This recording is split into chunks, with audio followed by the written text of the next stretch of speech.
Okay, good evening, everyone. Welcome to Caravan. This is Ishan Sharma, and we are going to start the session in a bit. We are just waiting for people to join in, and I'll share the link with our friends on WhatsApp and other social medias. At least some good uh, content is being shared on WhatsApp University now.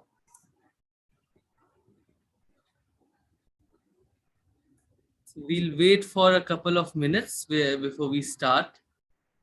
And because I have a very amazing and interesting guest for this session, I'll introduce her in a few moments. And she is one of my favorite academics in Delhi University, I must confess. And that her topic today is going to be real fascinating and interesting, not just for me, because mythology is something that really interests me, and but to a whole range of people who are interested in the history of religion, who are interested in mythology, who are interested in gender history, and so on and so forth.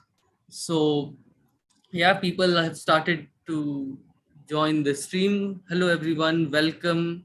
If you can hear me clearly, properly, just send a hi or hello in the chat so that we'll know that you are here.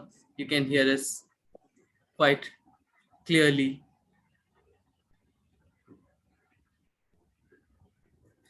Great. So Caravan is one of India's leading students-led collective, which was started in 2019.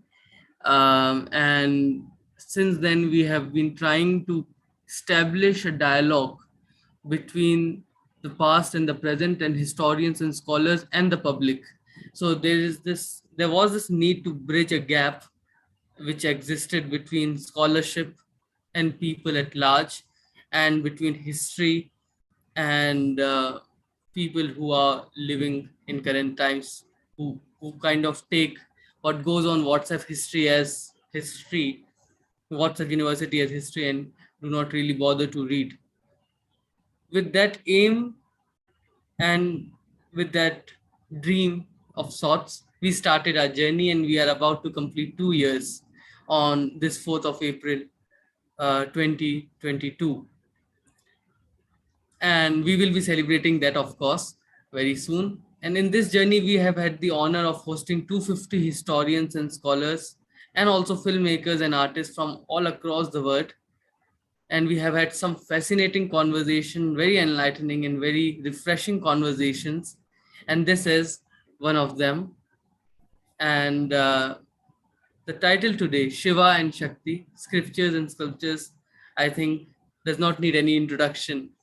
Uh, Today's speaker, Dr. Nilima Chitgopekar, who is an author of 7 books, is an associate professor at the GJ St. Mary College in Delhi University, and she is one of the finest and now rare practitioner of the historian's craft at this institution. She has lectured widely overseas, most recently at Harvard University, and has had fellowships in Oxford University and several other universities. Dr. Chitgopekar articulates her own interpretation to age-old mythology, which is very interesting and kind of very controversial, but she kind of manages that because of her training as a wonderful historian. And her endeavor in her lectures, writings, and even in her online films is to communicate the intricacies and complexities within Hinduism simply, yet without compromising on the wonderful ambivalences that exists within it. Two of her books are recommended for students at both undergraduate and postgraduate levels at Delhi University. And she recently also published, I think in January 2022, her new book, her latest publication called Shakti, an exploration of the divine feminine. So without further ado, let me welcome our speaker, Nilima ma'am. Nilima ma'am, if you can open your camera and unmute yourself. Good evening, everyone. Good evening, Ishan. Congratulations for completing 2 years. And I have heard a lot about this whole, what should I say, wonderful thing that you've established for the students who are interested in history. So many congratulations to you, Ishan, and thank you very much for inviting me. And I hope I live up to the nice things you said about me. Thank you very much, and welcome everyone to this talk today on scriptures and sculptures, Shiva and Shakti. So yes, Ishan, is it all very clear? Should I just remove the, is everything okay? Like, do I need to do anything? It's all good? Okay. Well, so, when we study early Indian history, ancient Indian history, of course, you have to study sources. And when you're looking for sources, it's like they've had their own trajectory in India. And, we started off like in the 18th century when people were studying history, at least the Western world, and even some of the Indians were studying it. There was an emphasis on literary text.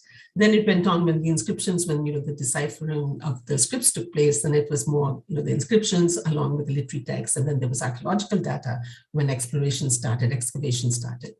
And so that, okay, sorry, it's just a minute, the electricity is gone, so it'll come back. Sorry if I'm looking very ghostly, but can't be helped. So, it started off like that. And there was a lot of emphasis on the literary text, and there was especially emphasis on what we call the scriptures, which are the scriptures, because they're dealing mainly with prayers, with hymns, with with gods and goddesses. So that has been taken as those scriptures have been taken as a source, I think, in a very great way, more than in other civilizations. So you find, the Rig Veda, for instance, Rig Veda Samhita, you find that it's really been explored really properly in detail, with every word, like when we talk about go and its various declensions, counting of the words taking place, just to get an idea of what was the society like, what was the economy, because the religion is manifest, that's there, it's a religious text. So I am looking at another set of scriptures, which are the Purans. And the Purans are, if many of you would be familiar, but the Purans are basically, just look at the word Puran, they're old stories, they're old tales that were told. They're associated with Itihas Puran tradition, which was also there in the epics, like in the Ramayana and the Mahabharata. And there seems to be some kind of linearity that we can see in the Purans, because they're talking about things, which were in the past, but like list of dynasties, or like a entire, let's say, an entire list of the lineages of sages, of kings, of people, of gods. So you sort of like have some kind of linearity instead of it being cyclical. You have that there, and there's some kind of vestige of or some kind of element of historicity in those Purans. So that's why they are all connected with Itihas Puran tradition. But what are these Purans? What are they? They are like 18 Mahapurans, and there are 18 Upapurans. Upapurans, like kind of like sub-Purans. Mahapurans are the main Purans. And these Purans are really, really written in such detail. They're massive, massive. Like you'll have 50,000 verses in one Puran, like that. There's so many details. And they're like, so many regional Purans have been written after that. So many, like you have the Jain Purans. And of course, these are in Sanskrit. So these are like Brahmanized texts. But they were not probably always like that. They started off by being bardic in nature. So it was the suttas, the bards who went around telling the story of the Quran. In fact, in one text we hear in the I think it's Brihad Aranya Upanishad, that to keep the sacrifices from sleeping, the stories from the Purans were recited, because the sacrifices were so long drawn out that, something had to keep the, sacrifice of the Yajaman awake. So they would relate the stories from the Puran. You get the impression that maybe the Puran was just one single one to begin with, and then they increased in number. And that's when I come to the other point. The important point is that they are so sectarian. Each Puran is dedicated to one particular divinity, one particular deity. So like you'll have the Vishnu Puran, and connected with him would be the Garur Puran, that's his Vahan, or connected, you'll have the Brahma Puran, or you'll have then the Shiva Puran, the Ling Puran, then you have all the Shakta Purans connected with Kali, Kalika, with Durga. So there are all these various Purans, and they're all very, very sectarian. Each one tells us about the tirthas, the pilgrimage sites of that particular divinity. Each one tells us about the geography of the temples and how the temples should be constructed and how they should be made. It's like it has been said that they are very garrulous in nature. They're very chatty. They're just so much in detail, and they are encyclopedic. The whole genre is so encyclopedic. It covers almost anything in this world, right from divinities, how to worship them, rituals, how to be a good husband, how to be a good wife, what are the rules and regulations, norms in the societies. Various things are covered by the Purans. Geography has been covered, like I mentioned, the pilgrimage sites have been covered. How to make a particular icon has been covered. So many things are there. In fact, somebody has said that, it's like when you're looking for something relevant, you have to go through a whole lot of mud. It's like lotus in the mud. You have to go through a whole lot of things sometimes, which are actually quite humorous, quite funny, quite bizarre, and sometimes absolutely shocking. You have to go through them patiently till finally you'll come across one wonderful dialogue or one wonderful verse, and you say, aha, this is going to tell me about gender relations at that time. This is going to tell me about what were they people actually thinking? Because after all, what are these Purans really filled with? They're filled with a staggering number of myths.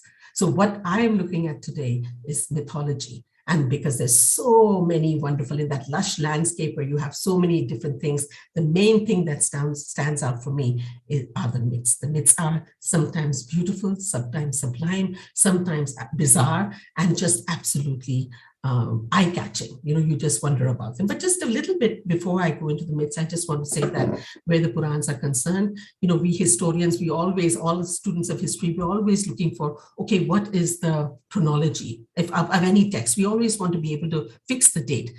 I think it's nice that people have become less persnickety about dates now, because, otherwise you just don't use the Purans. Earlier, when the Britishers came and they started writing the history of India, the Purans were discarded. And in fact, they hardly looked at them properly. There were other texts that they preferred, not the Purans, because they're like I said, they're garrulous, they're unwieldy, there's too much of details in them, and you can't fix a chronology. And people for history always want to be able to say, this is the periodization of this particular text. Okay, and then they want to proceed. Now, we have a period where we can say that probably in the later Vedic times itself, you have the Purans being written, and they were not written, they were oral literature, they were bardic, and that would have started because we hear as early as the Atharva Ved, there is a mention of the Puran. We hear about it in the Brihad Aranyak Upanishad, we hear about them in the Shatapatha Brahmana, and then of course in the Manusmriti. So, we know the Purans were existing probably before the Common Era, but they started getting compiled and written down much later.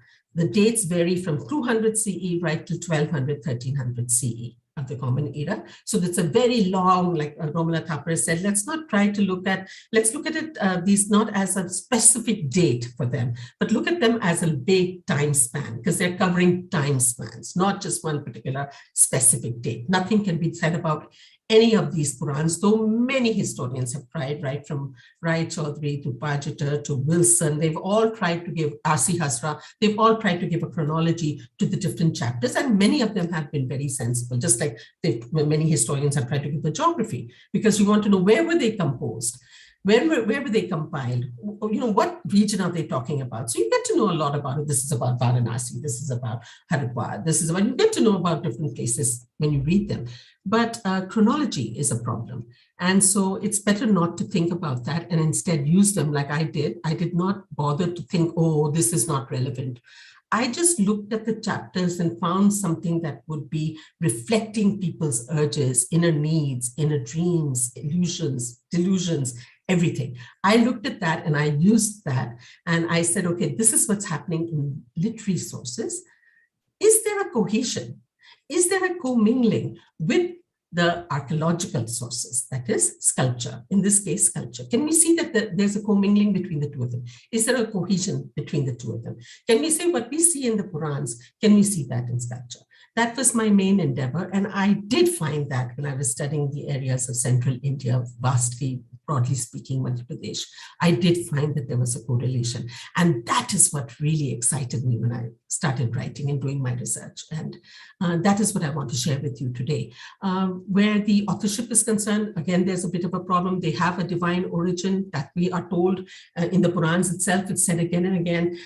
In the Brihadaranyaka Upanishad, we are told that it's the fifth Veda. When they said it's like it's one single one at that point of time. And we also hear, I mean, I heard recently Dimit, this historian, Western scholar from America, she said we can't put it in the scriptural category. But the Purans are a living tradition for Hindus even today. And just to give a few examples, the worship that is done, the Durga Puja worship that takes place in the month of October usually, it's taken, the Devi Mahatmya, which is recited and chanted throughout the Durga Puja, is taken from the Brahman Puran. Not the Brahman, sorry, Markandeya Puran. Okay, so the Devi Mahatmya, the main ritual chanting for the goddess, is taken from the Markandeya Puran. Similarly, Lalita Sahasranama, which is so popular in the South, is taken from the Brahmand Puran. So these are like scriptures, very important scriptures. And so to say they're not scriptures, we'll come to why she said that perhaps a little later. But I just want to say the Garud Puran. The Garud Puran, which is Vaishnav Puran, is supposed to be a Sattvic Puran. That is also like when there is a cremation and when there is a death in the family and the chotha, there are absolute long recitations from the Garud Puran, telling us about what is Swarg, what is Narak, what is, life, karma, what is, what happens to you if you do this in your life. All of that is recited during the death ceremony. So that is also very much a scripture. Perhaps she said that because it doesn't come in the category of Shruti. We have these classifications all the time in Hinduism, especially early Hinduism, even now, that you want a hierarchy even between the scriptures. So Shruti is only the Vedic stuff, only the Vedic text as Shruti, which has been heard, and these are Smriti, which have been remembered, and these automatically have a lower position in the hierarchy. They are not considered as sacred. But as I said, it's a living tradition. The Puranic Hinduism is what we see in the country today and all over among Hindus. So it is best that we do try to understand it if we want to understand the religiosity of many people. So that's what I like to say about the authorship, and I'd like to say about the chronology, very vast. And I would like to say where the content, I've already told you, it covers practically everything. And what I'm looking today is mythology or mythology, however we pronounce it. And I would like to specifically look at Shiva and look at Shakti, that is the goddess. And it's just fascinating to me to know that in the past, we used to always think that the goddess is so demure. When we look at her, when she's, even we look at Vishnu, when we look at Lakshmi, we see images of Lakshmi massaging the feet of Vishnu, when there's a whole, explanation that she has to massage his feet because he, after all, is doing the wonderful things of creating this world and dreaming up this world and this universe. So she's seated at his feet.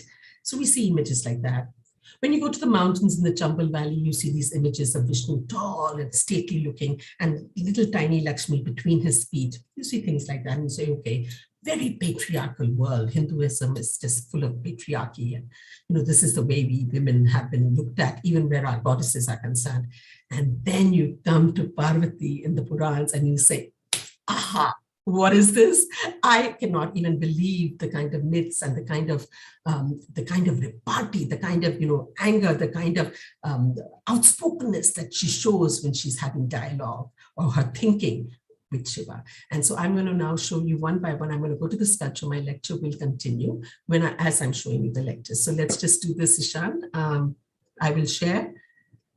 Just give me a minute. And where are we now? Okay, share screen.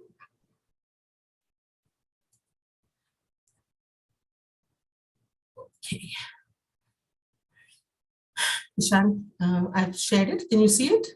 Yeah.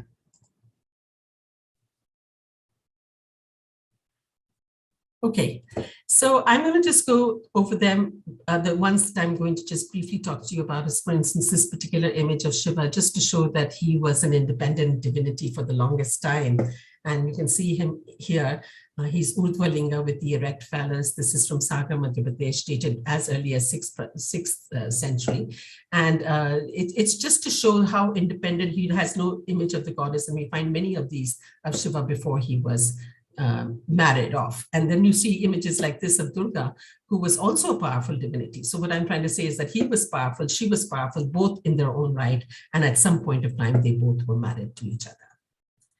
This is the showing, now this is again from Madhya Pradesh, and this is called, iconographical types, or let's say the sculptural types, have been given titles because that's what we see when we look at the Shilpa Shastras and we look at the Vishnu Dharmottara Puran or any Puran that's dealing with sculpture. So this is called Parvati Parinay.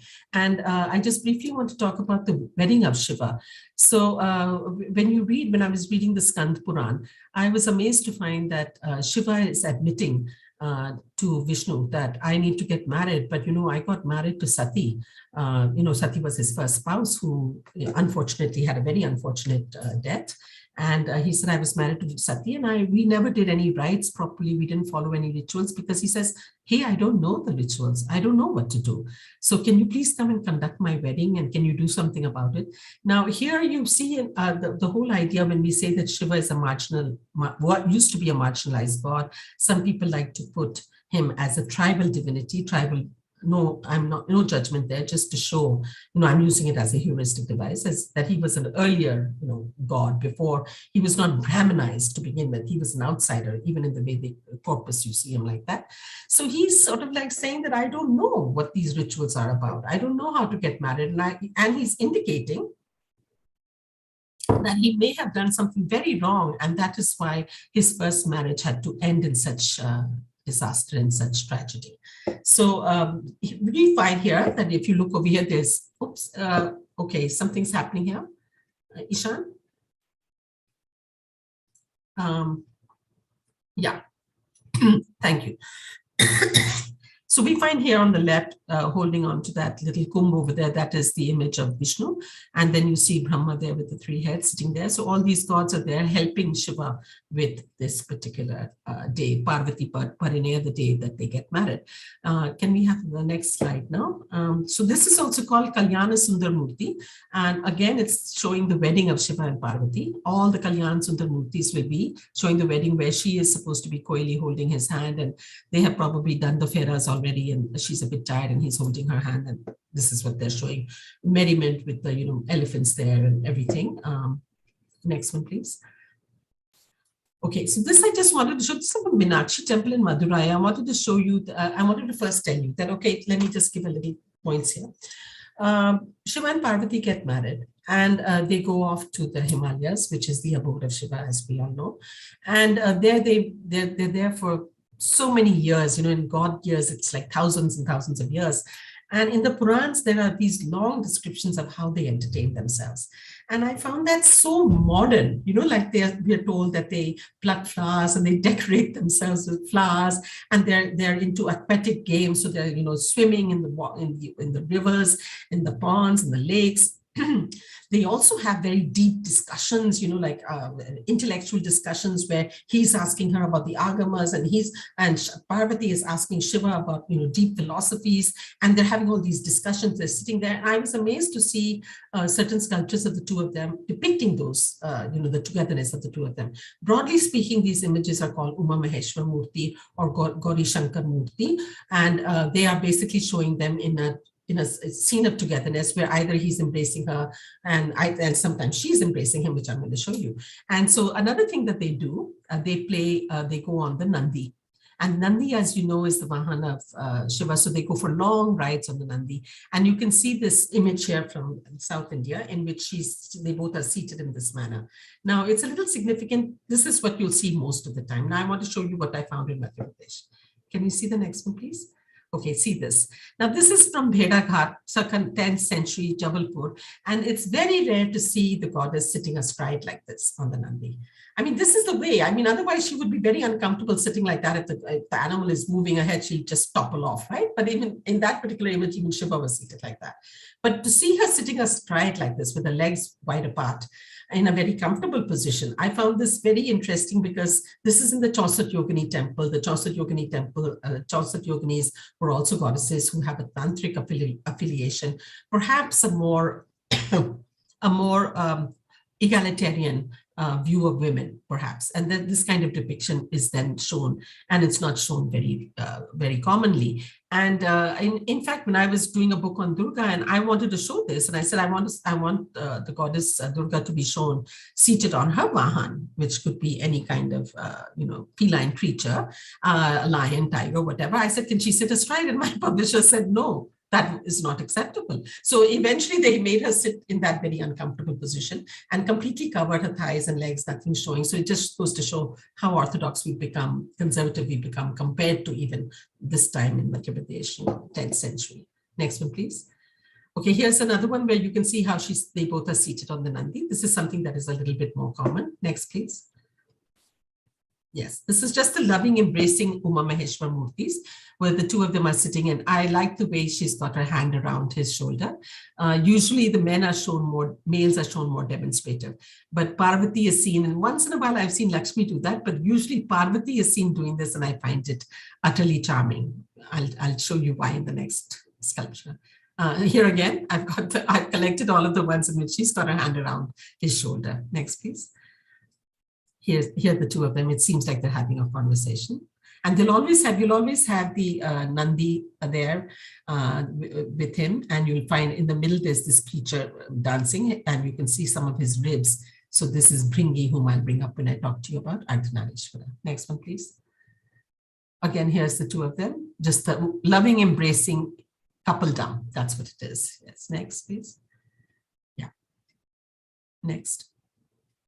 I just put a whole lot of these to show the love and the equal nature of the two of them. Very rarely will you find that she is minuscule. She's anatomically inaccurate in size. You'll find that with Lakshmi. You won't find that often with Parvati at all. So she's a little shorter, as it could be, but she's not minuscule. She's not that inaccurate. Yes, next. This is from Rajasthan. Yeah, this is one of the ones that I wanted to tell you about. Look at the way her hand is entwined in his. How lovingly is that? This is from Madhya Pradesh. It's like the 8th century, if I'm not mistaken. And she's got look at the way she's got her finger on her chin, like she's listening to him intently as he's telling her something. Next, please. And this is one of my favorite sculptures, because look at the way she is a little uncomfortable, how wonderfully the sculptor has shown the way she's having to stretch her hand to put her hand around Shiva's shoulders. I think this is very, very, very beautiful. Next. Again, this is showing the same thing, the same scene. Next, please. Okay, so now among the things that they do, so I said they go on the Nandi, they go riding on the bull, they have they swim together, they decorate each other with flowers, and they have intellectual conversations. And then another thing they do, which gets them into trouble, is that they play board games, and this is a board game called Chaucer.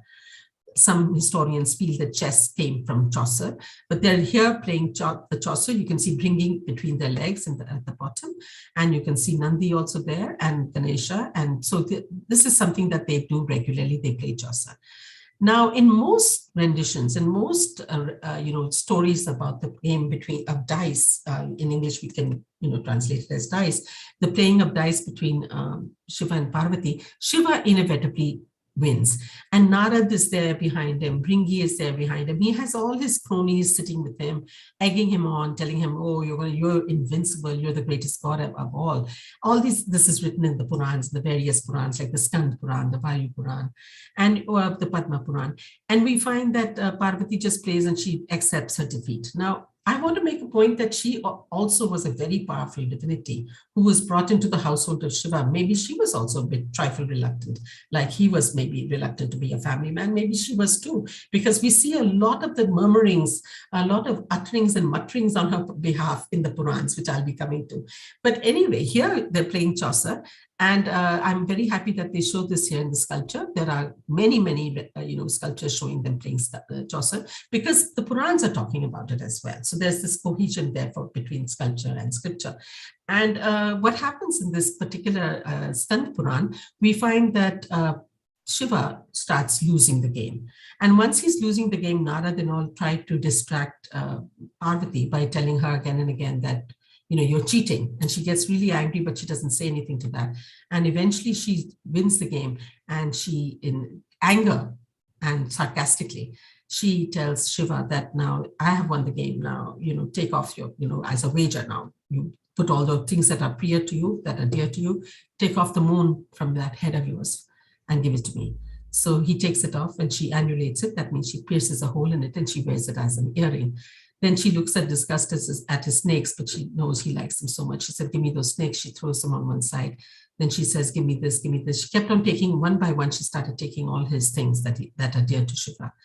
And finally, she comes to his loincloth. And she said, take off your loincloth. Now, all this time, Shiva was quiet. And everybody was quiet. Trying to egg her on a little bit. How can you say this? How can you say that? But when she said this, there was a stunned silence. And then finally, he says that, what kind of wife are you? What will people say? You're asking me to become naked? And then she says, what is it to you? She refers to another episode. It's called the Daruvan episode, in which he roams around nude and he seduces the wives of rishis who are otherwise followers of Vishnu. So, you see a cultic tension there between Vishnu and Shiva. And he goes there and he seduces them, and his nudity is very attractive to them. And I'll show you the image, he's erect phallus in those, ithiphallic in those images. And so she tells him, she's sarcastic. She said, you have no shame. You went around, and then what do? You're always dancing around with the matrika. So that's another thing you see him very often. I haven't got an image of that today. I should have remembered to put it in. He is shown dancing with the matrikas. And so you see a natural kind of jealousy of a wife. What is it to you? And then also a sarcasm. Don't you remember you went around nude and you seduced all those sages' wives, and they were fainting. It was like the Piper of Hamelin. Shiva was there, just dancing around and coming and asking for alms. He was like in his Bhikshatan Murti, which means he's asking for beek. And they're running out of their houses. Some of them are combing their hair and they haven't braided it, and they just run out like that. They're tying their vest and they're, not even tied their clothes on properly. And they're just so enamored of him and so seduced by him that they come running out. And the rishis are terrified and horrified that their wives are doing that, because they are strict followers of Vishnu.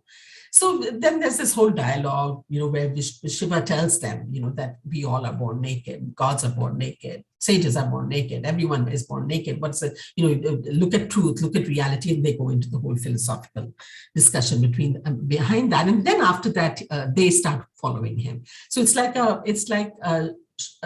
a advertisement or propaganda for Shiva worship and Ling worship, because he self-castrates himself. He plucks off the Ling and places it down over there between them. And then they all, get scared of it because it's this huge fiery lingam, and they start worshiping. That's one of the Lingudbhav images that is there. So I find this image of them playing Chaucer extremely interesting. And I also would like to analyze it as some kind of cultic tension between the followers of Shiva and the followers of Parvati.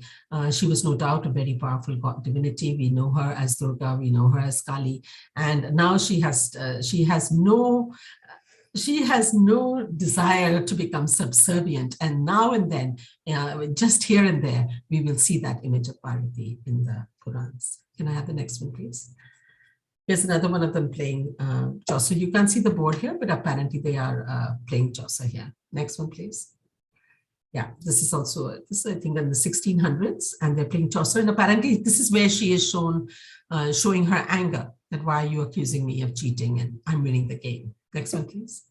It's a modern rendition of them playing Chaucer. It's a very popular myth of Parvati and Shiva playing Chaucer. And gambling, it is a form of gambling after all, the dice. And we have a whole hymn in the Rig Veda for the gambler's hymn.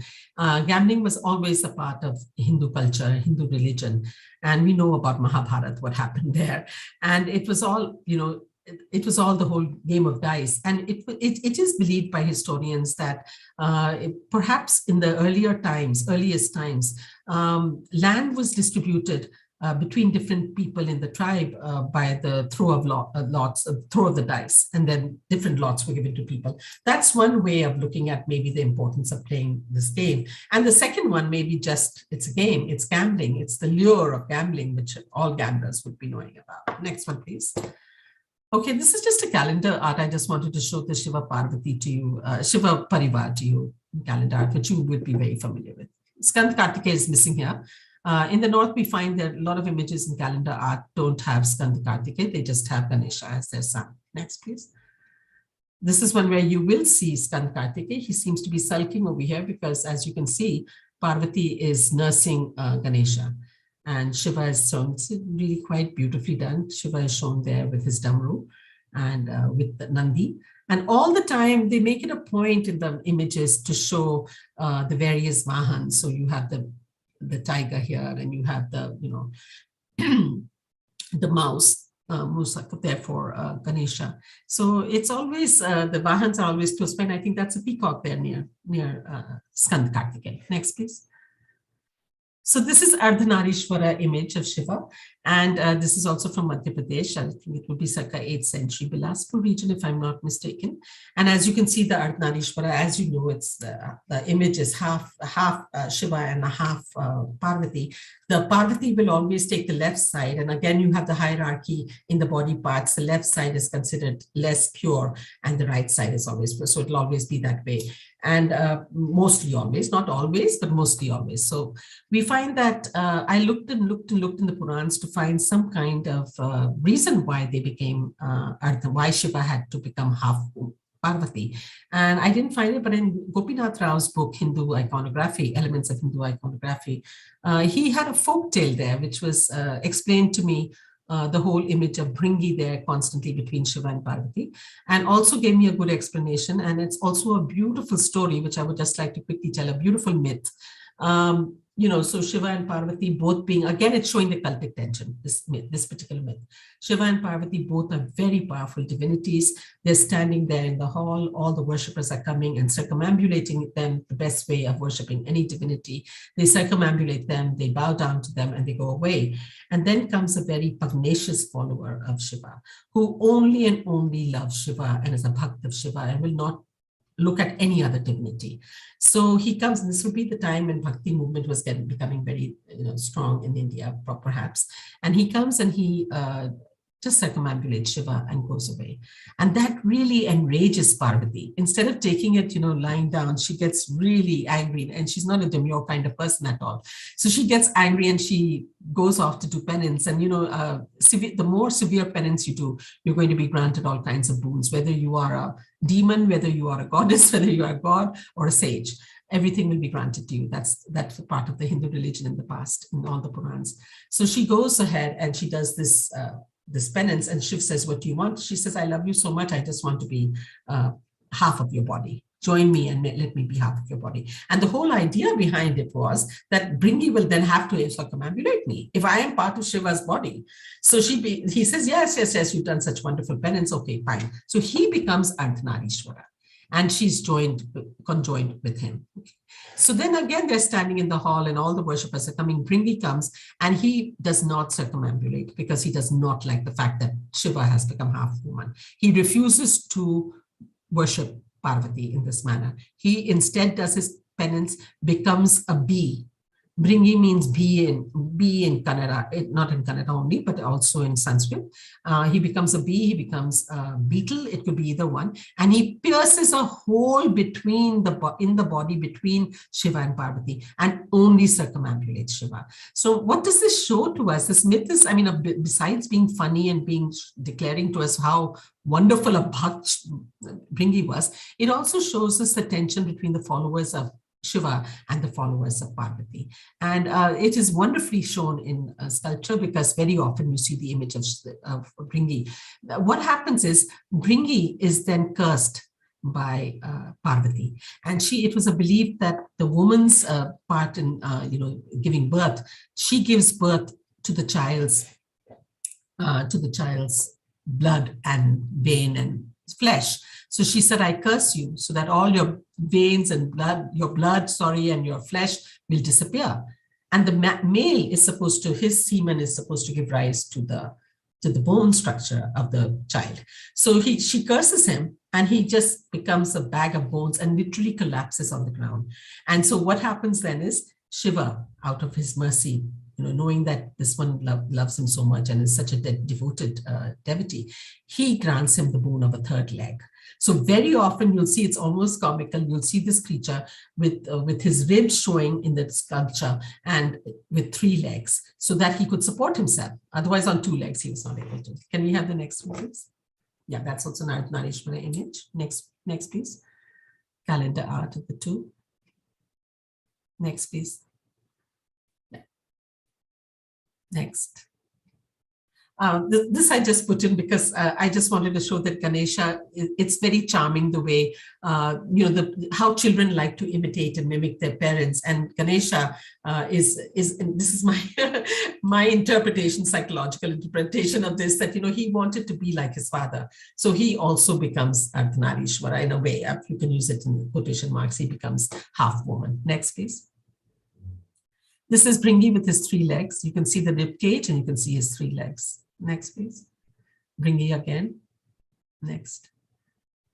And this is the one I was talking about, the Daru one. And, in the forest when he goes in and he seduces the Rishi's wives, you can see them there, completely besotted with him. And he's, of course, ithyphallic and completely nude. And he's probably in the Pashupata form of asceticism. Yes, next, please. Now, I haven't finished here. I just want to give 1 or 2 more instances. Can we, I hope you enjoyed seeing those slides. And I just want to tell you a couple of more things about Parvati.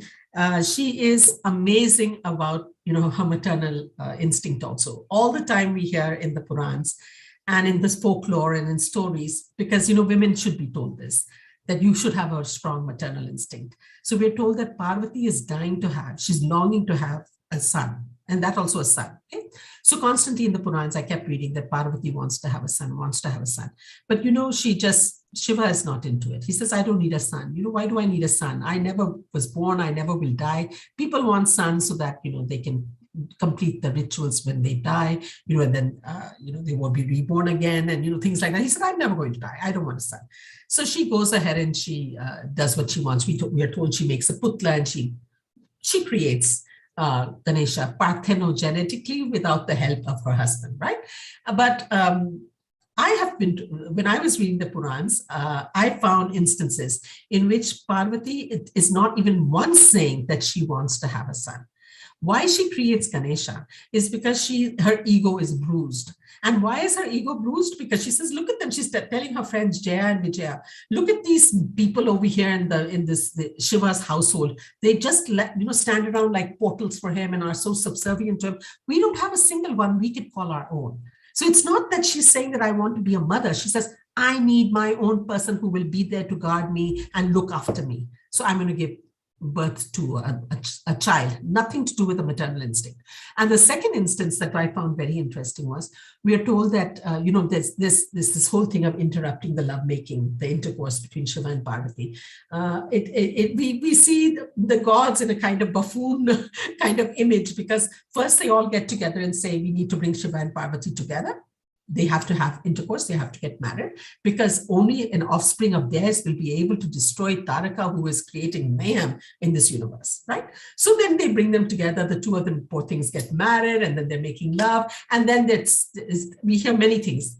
Firstly, the universe is shaking so much. Secondly, Shiva has nothing to do with the world. He's so engrossed in Parvati. There are too many issues. And thirdly, they actually come up and say, all of them, they say, what's going to happen when they have an offspring? He's going to be so powerful that we'll have no more power left.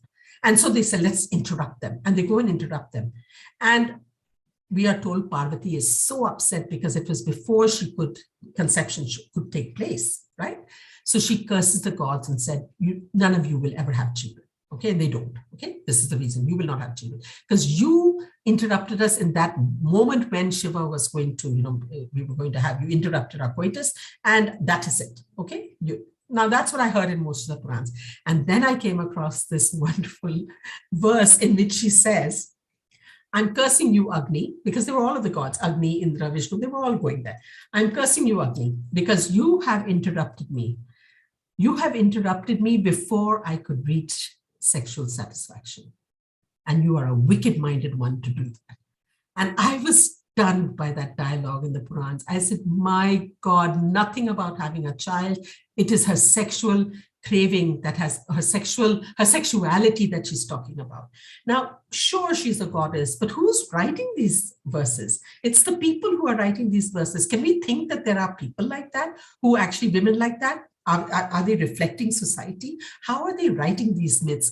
And I just found it absolutely, completely fascinating. And I think on this very positive note, I would like to end here, and I would like to now take questions. What do you say, Ishan? And we can go on. Sure, sure.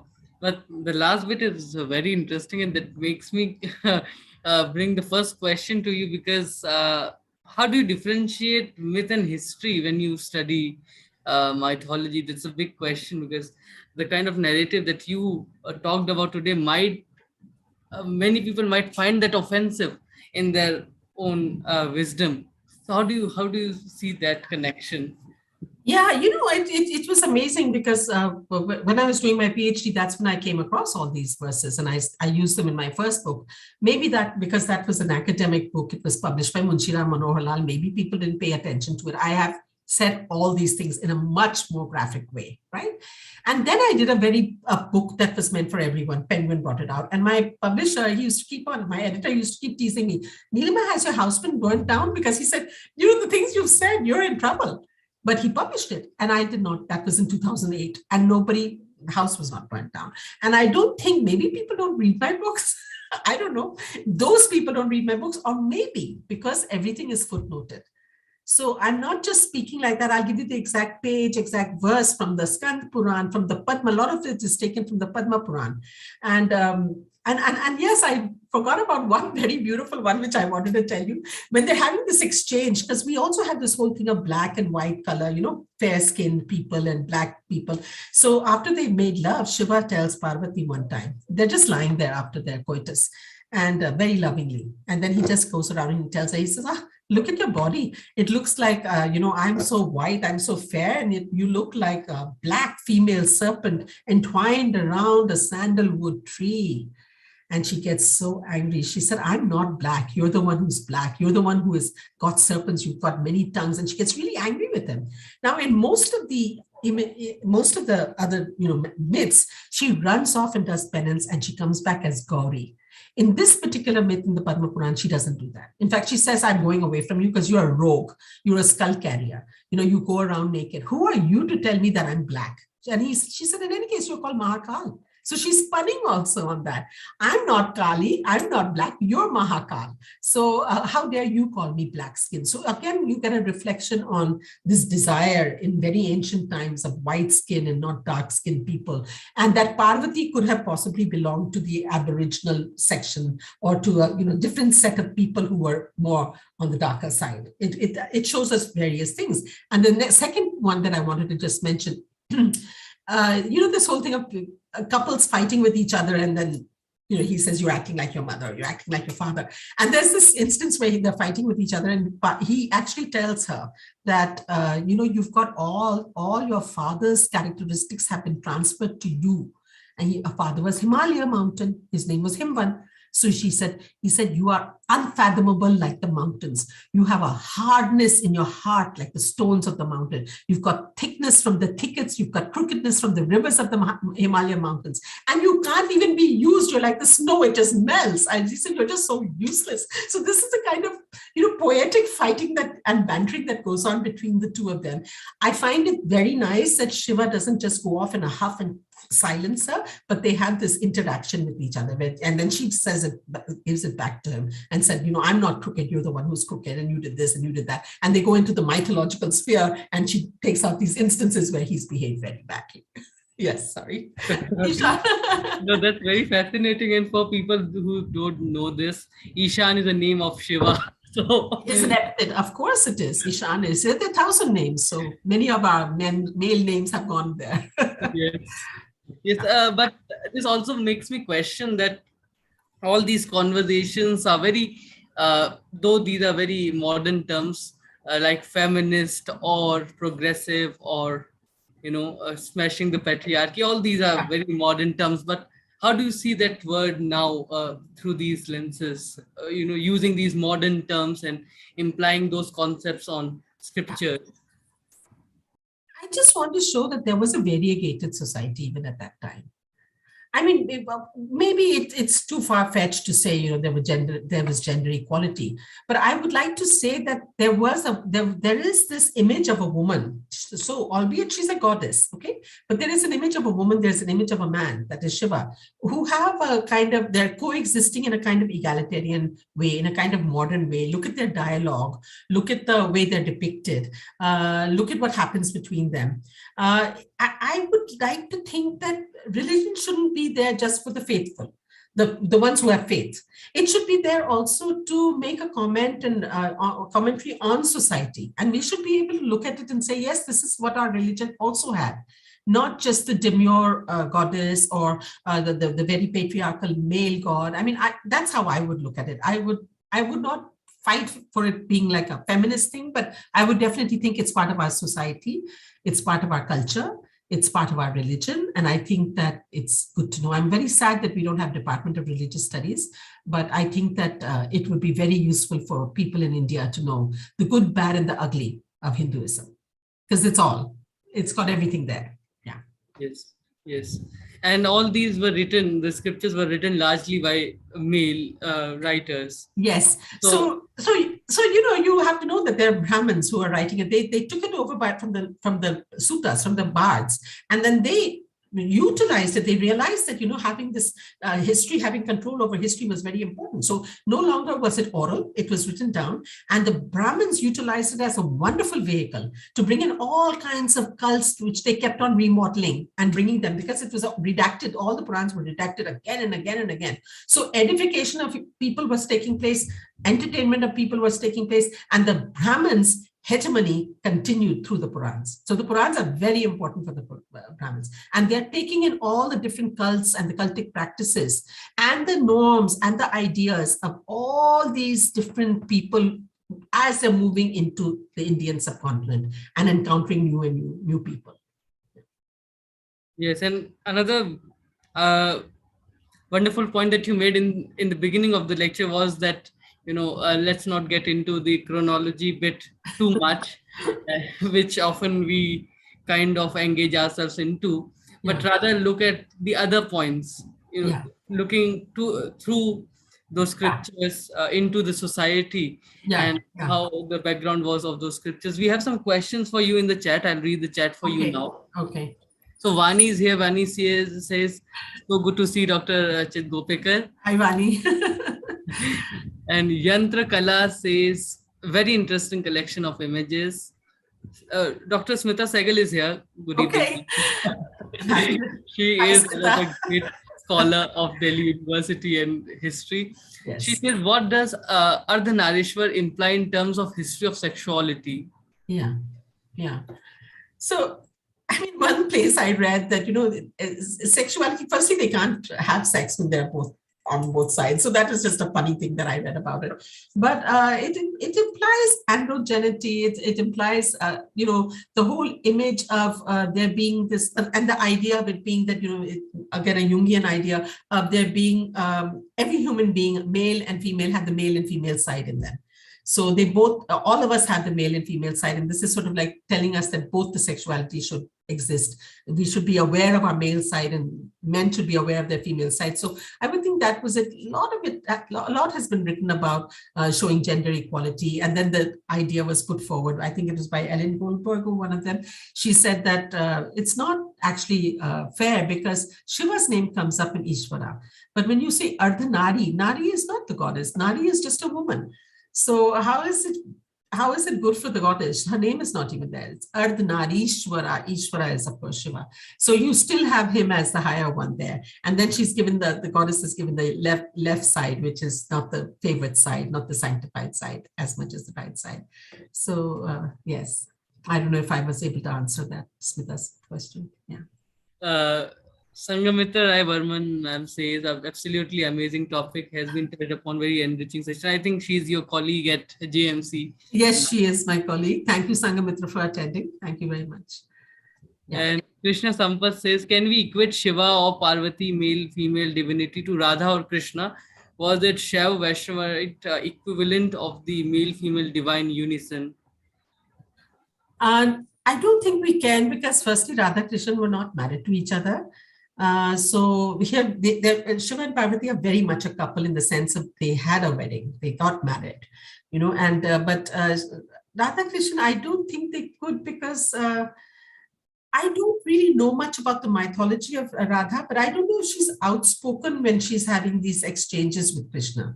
She's besotted by him. She's that much I've read. She's besotted by him. She loves him so much. She does all kinds. She takes a lot of risk by leaving her husband in the middle of the night just to come to have a tryst with him in the in that manner. But sometimes it really makes me think that yes, maybe she does represent the bhakt, because her fervor and her love is so strong, which can only happen when you have an illicit romance. This is what somebody told me. So that is representing the bhakt in a person. And, so because that's what the people who believe in Radha Krishna, they say. When I say, why is he not shown with Rukmini or one of his wives? He has so many of them. Why is he always depicted with Radha? Then they said, Radha is, after all, the greatest bhakt of Krishna. So no, I think their theology and their whole dynamics between each other is very different from Shiva. Yes. The next question is by Krishnakant Lahangi. This question is Shiva's distaste for ceremonial and his profoundly austere existence reflection of a clash between the religions, two ideologies? I think two cults, if he wants to say.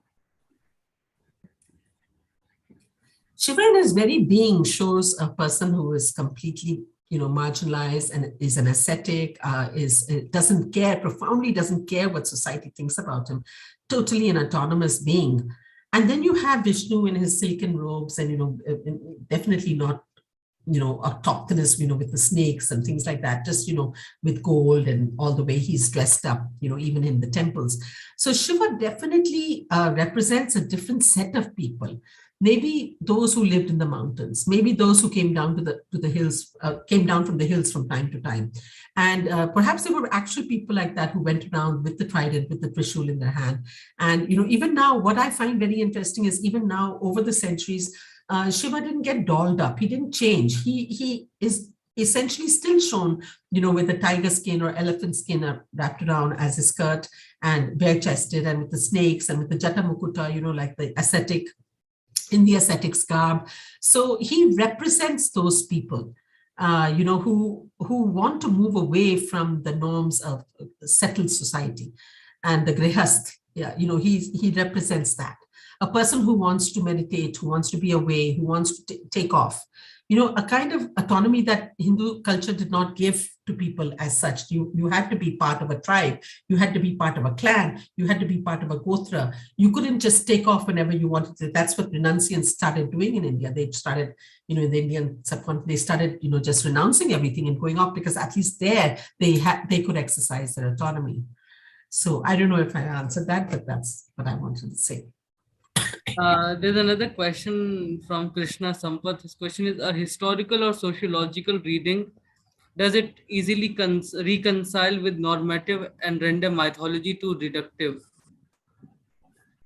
I don't understand the question very well, but I would do whatever it takes to make it interesting, to make history interesting, to make people understand the culture. I would do whatever it takes. So if I have to use myths in this way and look at culture in this way, I will do it. It's mine. I can do what I want to do. And so if it works, it works. If it doesn't work for someone, that's also fine. They'll say, oh, you're just deducing this and you're being so deductive and you're being so, how can you put this 2 plus 2 is 4? Yes, in my world, I think I like to do this with the religion and with the sculpture. I love the sculpture. I wish I had the time to show you the vast number of slides that I have collected and been able to tell you exactly where they're from, which I didn't do because it takes some time. But throughout India, you see such wonderful, interesting sculptures with regional differences. Like Madhya Pradesh was Brahmanized a little later. Odisha was Brahmanized a little later. So very different from the area of the Ganga Yamuna area. So you will actually see that reflected in the sculptures. So, and then in the mythology as well. I think those were the questions from the audience, and I would ask you a question about book recommendation. What book do you recommend for those who wish to read Shiva and Shakti and mythology? And after that, another question is, it's going to be very difficult to answer or impossible to answer, but Who is your favorite character, mythological character that you have studied so far? Okay, firstly, books. Okay, I'm very prejudiced and biased. Okay, so the best books for you to read will be mine, and I am unabashedly immodest as a person. So please read Rudra, the Idea of Shiva. I would recommend a book called Rudra, the Idea of Shiva. And the reason why I'm saying that, I would like to tell you why right now. It's one of my favorite. Firstly, the cover is so beautiful. It's a cover of this famous painter, Nandalal Bose. And they've taken the image of Shiva. It's just beautiful, the painting. Secondly, every character who has anything to do with Shiva speaks in the first person. So Vishnu, as an arch rival, talks about what problems he has with Shiva. And then Sati comes in as the first wife, Parvati comes in, and the best thing is Daksh, his father-in-law, his really beleaguered father-in-law who cannot stand Shiva, who is so upset because his favorite daughter falls in love with Shiva. And then his head is, hair is taken off, and then a goat's head is put on. The whole idea of the Daksha sacrifice is completely ruined. So he speaks about Shiva and why he hates him so much. So every chapter is one particular divinity, a divine character speaking about Shiva. Shiva, of course, never speaks. Okay, he doesn't need to speak. So all of them speak one by one. Ganesh, what is it to have a father like Ganesh, like Shiva? And then there's a little division in the chapter, and then the historian comes in, and she tells how do you analyze this rivalry between Vishnu and Shiva? How did they reconcile it? Is Vishnu really the savior? Is he really the preserver, or is it Shiva doing the preserving and all the, whether it's drinking the Kalkut, the poison, and Vishnu's not being able to take care of the world? And why is he called the destroyer? So the historian will come in and she will analyze the conversation that Vishnu is having in his mind against Shiva. So I would recommend it as a book that is I feel it's worth reading. Like I said, I'm not a modest person. And you can start with that. Or I try to write, I'm fascinated by religion, by Hinduism, completely fascinated. So I try to make all these books that I read, I try to make them understandable to everybody. It's not like I'm being condescending or the lay person or the qualified person to read the books. No, some books are written for everybody. So everybody can get something out of it. And secondly, the second question, my favorite mythological character is undoubtedly Shiva. I did a PhD on Shiva when nobody else had worked on a divinity in Delhi University. And I was questioned by my people in the Viva before I even was granted the right to do the PhD. Like, what are you going to do? You're a student of history. What are you going to do looking at, this is not theology. So then I had to tell them that, I'm going to look at the society, the economy, look at all the sources, inscriptions, sculptures, everything, but I need to study Shiva. So I find Shiva completely fascinating. For one concept, God concept, to fascinate you throughout your life, which is the case with me, truly, I can't say anything more. The answer lies there. Thank you so much, ma'am, for that wonderful answer and the wonderful lecture that you presented, Shiva and Shakti, scriptures and sculptures. And I think this is going to help a lot of students, a lot of scholars and readers and viewers who are right now not interested, but after this session must be interested in reading more of Shiva, more of Shakti, more of mythology and history. And they are going to find their own ways now. I really hope. And before that, I would just plug in for people who are watching us right now. We are at 9.84K subscribers on YouTube. So help us reach 10K so that we can start some new series on YouTube. So there are many more lectures coming up. For those who are in Delhi, we have our first offline session in 2 years since 2020. Professor Purushottam Agrawal in conversation with Professor Harbans Mukhia, moderated by yours truly. And that's going to be on Kabir in his times and ours. And after that, we have two more sessions that I'll announce later, along with two more film personalities coming up to talk about their films, Girish Kasarvalli and Deepthi Naval, very soon on Caravan. So do check that out. Thank you so much, everybody. Do like this video so that more people can discover the video and can learn from it, because in today's time in India that we are living in very overheated times, we need to have some rationale and some logic behind mythology too. So with that thought, with that hope, we'll say goodbye for now, but we'll meet again. Do subscribe, do share, do like. Thank you so much, everybody. Thank you. Thank you very much, Ishan. Thank you very much.